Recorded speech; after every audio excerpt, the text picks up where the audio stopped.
be a bad guy. All right, I don't want to eat a good guy's face, but I'm gonna cut a guy's face off and eat it like a pork rind. I think. I don't know. You want to do something big in the end. I think, and I've already done the skydiving thing. That was a little bit overhyped. It was fun, but damn. Yes, well, I'm kidding too. I'm not going to eat any faces unless I have to. If somebody fucks with my family or something, I'm eating face. I'm eating arms and shit. And you'll still be alive like, oh no, what happened to my face? Oof, oof, oof. I have nubs for arms. I'm swinging at you, but it's just a nub. Yeah, well, that's what I'll have to do. What would you do? You're hearing me say this, so that's violent, Kevin. What would you do if somebody messed with your family, seriously threatened them? What would you do if someone came up to your baby you were pushing in a carriage and just, not too hard, but smacked them on the face? You're going animal. You're going animal straight off the bat. You'll worry about the 911 call later. Well, you feel protected for a different reason. I know, Leanne. I don't carry out in public, but I do pack. Make no mistake about that. But I know enough. I have enough training to handle myself and those around me. And here's a weird thing about me that I haven't heard a lot of other guys say. I meant to ask Colin about this.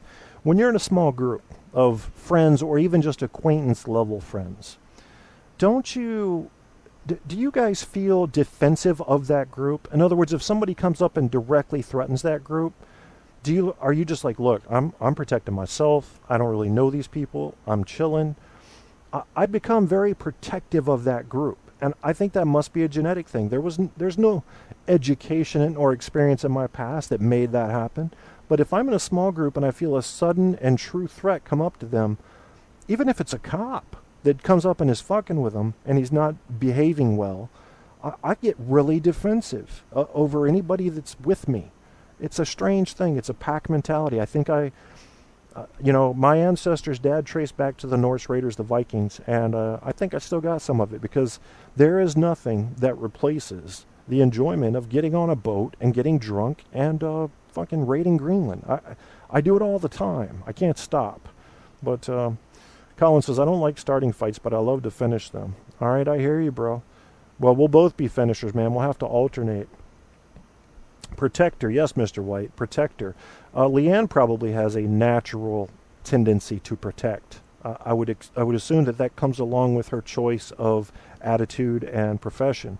And if you don't have that, if you're a person who's, hey, it's a dog-eat-dog world, I'm about me, I'm going to save me, and if my family's there, I'll save them, but fuck everybody else. Let's put it this way. Say you guys I love doing these impromptu things real quick, and then we'll finish up. So you're out there in the Denver, Colorado, and the shooting, the dude comes in dressed like the Joker. He's shooting. He's shooting everybody. Or you're in Virginia Tech and you see this. And are you the guy that charges him? I mean, we're talking about some major balls here. Pretty decent chance you get shot and killed. Are you the guy that charges him or the girl, or tries to at least devise some kind of plan to get around behind him where you can, knock him out or at least get him in a lock where he can't shoot anybody else? Or do you just say, holy shit, my butthole's so tight right now that an ant couldn't get into it. I'm scared. I want to survive. I'm going to lay here and be still. And then there's all kinds of in between there. Maybe on the wrong day, somebody catch you on the wrong day, you will charge a motherfucking shooter. And on another day, you're like, I love life too much. I've got kids. I can't take a chance. I got to try to lay here and survive. I'm going after them. If I'm in tech, if I'm in the movie theater, I'm going to get low. I'm going to try to move around behind them, and I'm going to fucking destroy them. I would have loved to have ever been within arm's length of Osama bin Laden. No weapon would have been necessary, and I probably would have taken my time, and I would have eaten some face. Yeah, I'd have probably shaved his beard, but I would have had some tortilla, pork rind face. You have to sometimes. You eat face, you put it on YouTube, everybody's like, hey, oh no, he ate Osama bin Laden's face. How could he do that? Well, 9/11 and stuff. The U.S. Embassy bombings in Kenya. Yeah, I had to eat some face. I'm sorry. So we're getting ready to go here. If anybody has any closing thoughts, I encourage you to share them now. You're listening to Truth on Tap. Your host is Kevin Kierstead. We do ideas here. Ideas is what we do. Like to probe a little bit. Sometimes I will get into the political battles, but not this year. I don't know who I'm looking at, Republicans and Democrats. I'm not a party, like a party line guy, and I will look at independents too. I'm giving pretty serious looks right now at Bernie Sanders, at Marco Rubio. Scott Walker rubs me the wrong way, but I'm going to give him a chance. I want to see how he does in the debates. Hillary's off my list. She was on my list about a year and a half ago as a possible. She's off. I would not vote for Hillary. And I'm going to tell you guys something that's a true story. And I doubt Heather's listening right now, but my ex-girlfriend, two girlfriends ago, used to work at public relations at William and Mary, okay? And she worked with a boss, who was the director there, who worked directly with Hillary Clinton in her Senate run campaign. All right. Now, when Hillary set up her little war room, if you will, she had a lot of interns working for her, most of them college-age females. They were instructed upon hiring that if Hillary was getting on the elevator, they were not allowed to take that elevator. And while they can't be sure of the reason why, everybody's thinking it's because she doesn't want to answer dumb questions from young interns and sign autographs.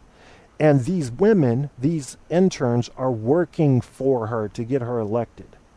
That tells me a lot. And yes, I'm making a couple of assumptions there, but it tells me a lot about a person's character.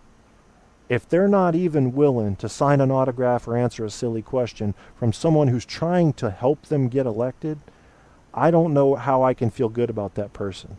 Now, I'm not telling you that this story is rock solid, airtight, but I believe the source.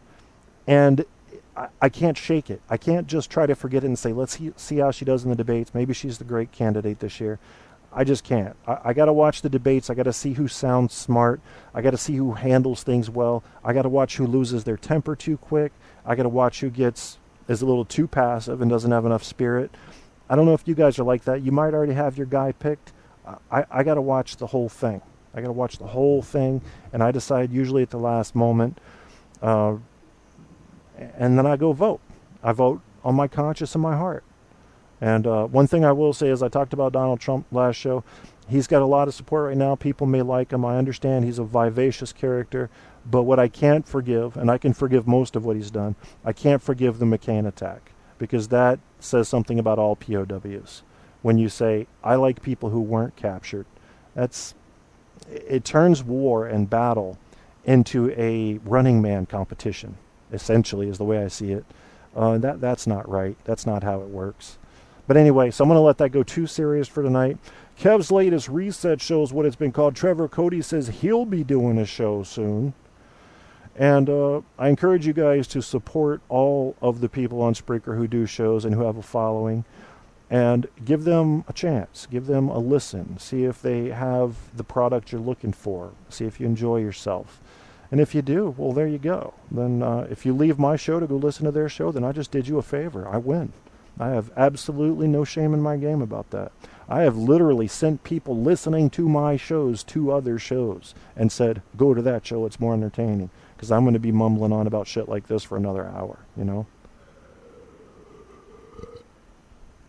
Yeah, well, I know. Well, Colin, now that you've explained to me your physical ideal, you know, and I don't know how Rick's going to feel about this, but there are a lot of men right now competing for Leanne's attention. A lot of men competing for her attention. So, you know, I wish you luck, man. I do. I just, you know, I feel lucky to be in this weird spot where I'm really not looking at women. Not at all.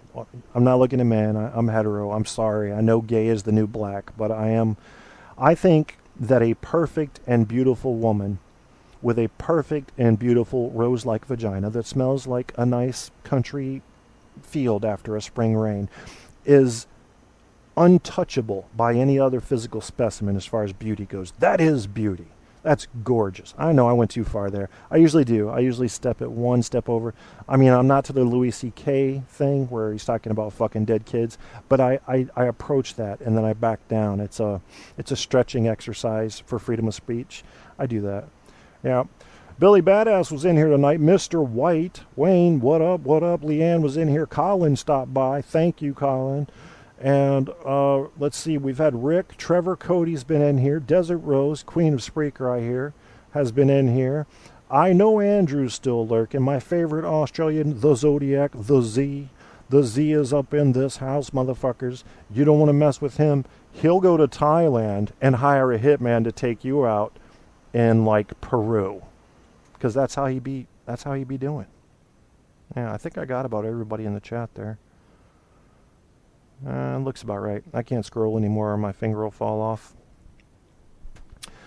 So we're coming to the end of the program. Kev, you might be... Well, I don't think so, Colin. I don't admire the man's physical form. For example, if I see a porno, I just like to see one guy, one girl, pretty much doggy style. That's the whole...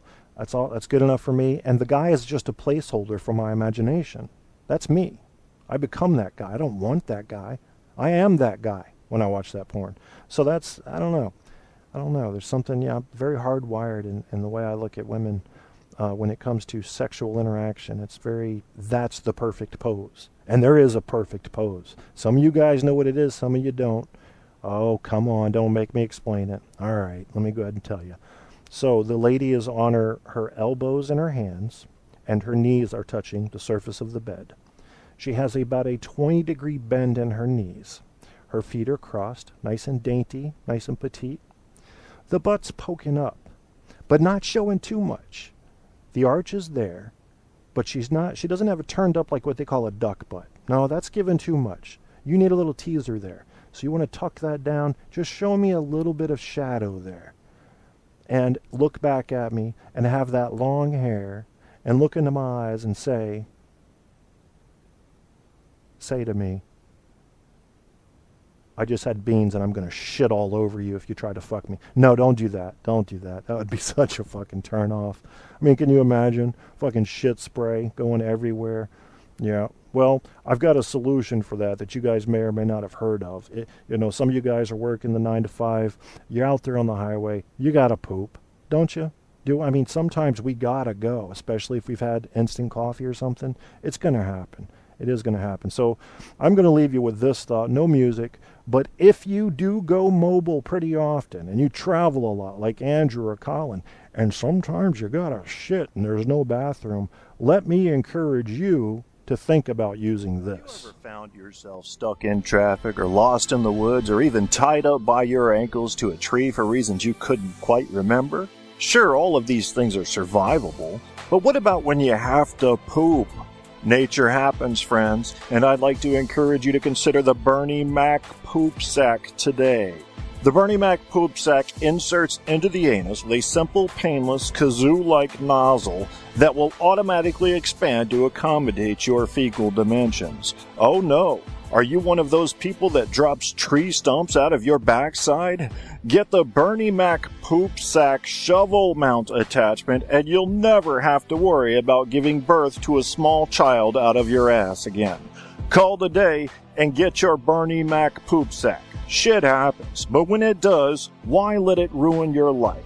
Go to BernieMacPoopSack.com today and say goodbye. Truth on Tap is now flowing from iHeartRadio. Get your Kierstead fix by Googling Truth on Tap with Kevin A. Kierstead. All the truth you can handle running hot on iHeart, Facebook, Spreaker, and more. You want the truth? You can't handle the truth on Tap.